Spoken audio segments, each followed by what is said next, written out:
தமிழ்நாட்டிற்கு PM ஸ்ரீ திட்டத்திற்கு வழங்கப்பட்ட 2152 கோடி ஒரு நிதியை பீகாருக்கும் உத்தரப்பிரதேசத்திற்கும் அனுப்பிவிட்டது அற்பத்தனமானது இல்லையா?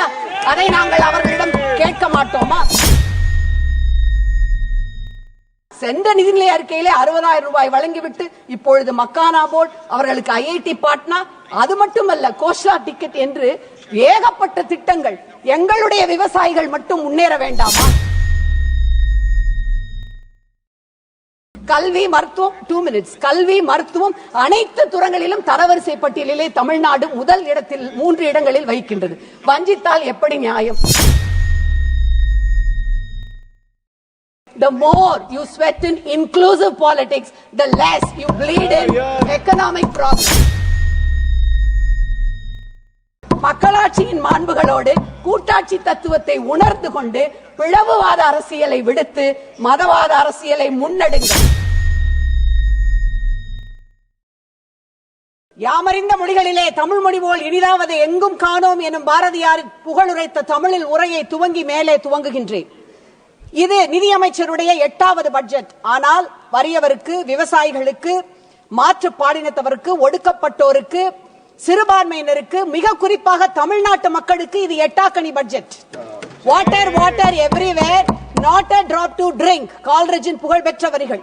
சுற்றிலும் தண்ணீர், ஆனால் குடிப்பதற்கு ஒரு சொட்டு தண்ணீர் கூட இல்லை. ஆயுதம் செய்வோம், நல்ல காகிதம் செய்வோம், ஆலைகள் செய்வோம், கல்வி சாலைகள் செய்வோம், ஓய்தல் செய்யோம், தலை சாய்தல் செய்ய மாட்டோம் என்று நல்லாட்சி நடத்தி கொண்டிருக்கின்ற எங்களுடைய மாண்புமிகு முதலமைச்சர் தளபதி மு.க. ஸ்டாலின் எத்தனை கோரிக்கைகளை விடுத்திருப்பார். ஆனால் சுற்றிலும் தண்ணீர், எங்களுக்கு ஒரு சொட்டு தண்ணீர் இல்லை என்னும் அளவிற்கு கூட்டணி கட்சிகளுக்கு, பாஜக ஆளும் மாநிலங்களுக்கு மட்டும் வாரி வாரி இறைத்துவிட்டு எங்களுக்கு கையை விரித்திருப்பதால் இது பாராமுக பட்ஜெட், இது பாரபட்ச பட்ஜெட். தலைவர் அவர்களை, உலகமெங்கும் பட்ஜெட் எப்படி தாக்கல் செய்யப்படுகிறது என்பதை கொஞ்சம் நினைத்து பாருங்கள். கனடாவும் ஜெர்மனியும் தன்னுடைய வரவு செலவினங்களில் கணிசமான பகுதியை சமூக நல பாதுகாப்பிற்கு, குழந்தைகள் நல மேம்பாட்டிற்கு, திறன் மேம்பாட்டிற்கு ஒதுக்குகின்றன. ஆனால் ஒன்றிய அரசோ தொடர்ச்சியாக சமூக நல திட்டங்களுக்குரிய நிறையை குறைத்துக் கொண்டே வருகிறது. மன்ரேகா திட்டம், PM கிசான் திட்டம் என்பதை நீங்கள் எடுத்துக்கொள்ளலாம். ஆனால் பெரு நிறுவனங்களுக்கான சப்சிடியை, மானியங்களை வாரி வாரி வழங்குகின்றது.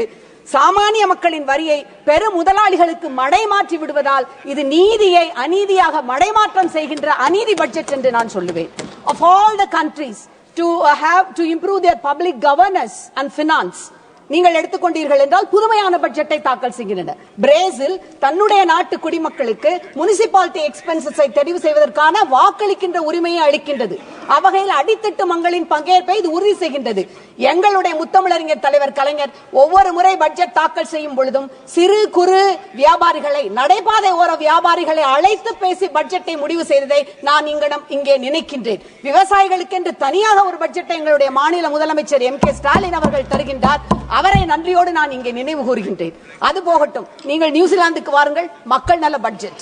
அதற்கு அடுத்து நீங்கள் நார்வேக்கு வந்தீர்கள் என்றால் சுற்றுச்சூழல், செயல்திறன் அடிப்படையிலான பட்ஜெட். நெதர்லாண்ட்ஸோ என்ன செய்கிறது என்றால் அவுட்கம் பேஸ்ட் பட்ஜெட். அதாவது உங்களுடைய பொறுப்பு கூறல், ரெஸ்பான்சிபிலிட்டியை உறுதி செய்து உங்களுடைய செயல்திறனுக்கு ஏற்ப நிதியை வழங்குவது, உரிமையோடு நிதியை கேட்டு பெறுவது. சமீபத்திலே ஒன்றிய அமைச்சர் ஒருவர், எங்களுடைய வரியை நாங்கள் அதிகமாக வழங்குகின்றோம், எங்களுக்கு நிதியை கொடுங்கள் என்று தமிழ்நாடு கேட்பது என்பது அற்பத்தனமானது என்று சொல்லி இருக்கின்றார்.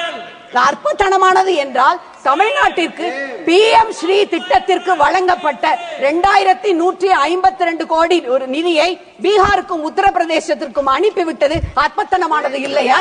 அதை நாங்கள் அவர்களிடம் கேட்க மாட்டோமா? நினைத்து பாருங்கள். நீங்கள் எப்பொழுது பார்த்தாலும் சரி, பீகாருக்கு வழங்குங்கள், எங்களுக்கு அதிலே மாற்று கருத்து இல்லை.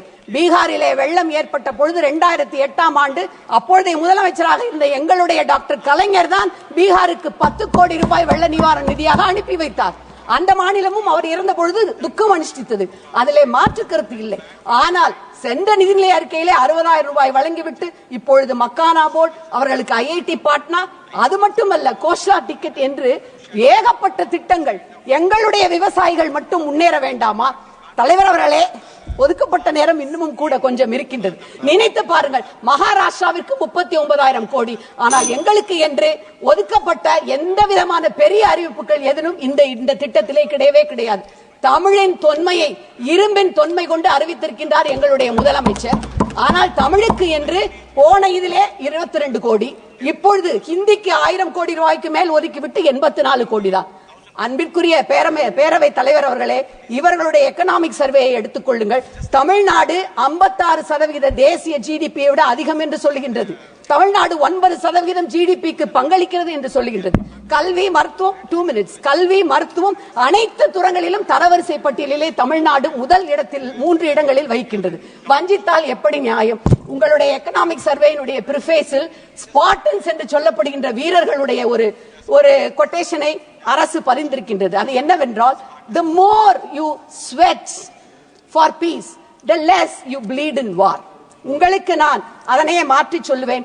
The more you sweat in inclusive politics, the less you bleed in economic progress. அவையின் நடுவே செங்கோலை வைத்திருக்கின்றீர்கள். The place does not make the man, neither scepter the king. Greatness should be within. மன்னனை செங்கோல் உருவாக்குவதில்லை. அரும்பெரும் நற்குணங்கள் உள்ளிருந்து வர வேண்டும். மக்களாட்சியின் மாண்புகளோடு கூட்டாட்சி தத்துவத்தை உணர்ந்து கொண்டு பிளவுவாத அரசியலை விடுத்து மதவாத அரசியலை முன்னெடுங்கள். நாடு நலம் பெறும், மக்கள் செழிப்புற்று மகிழ்ச்சியோடு வாழ்வார்கள். திரு உதய் ஸ்ரீனிவாஸ்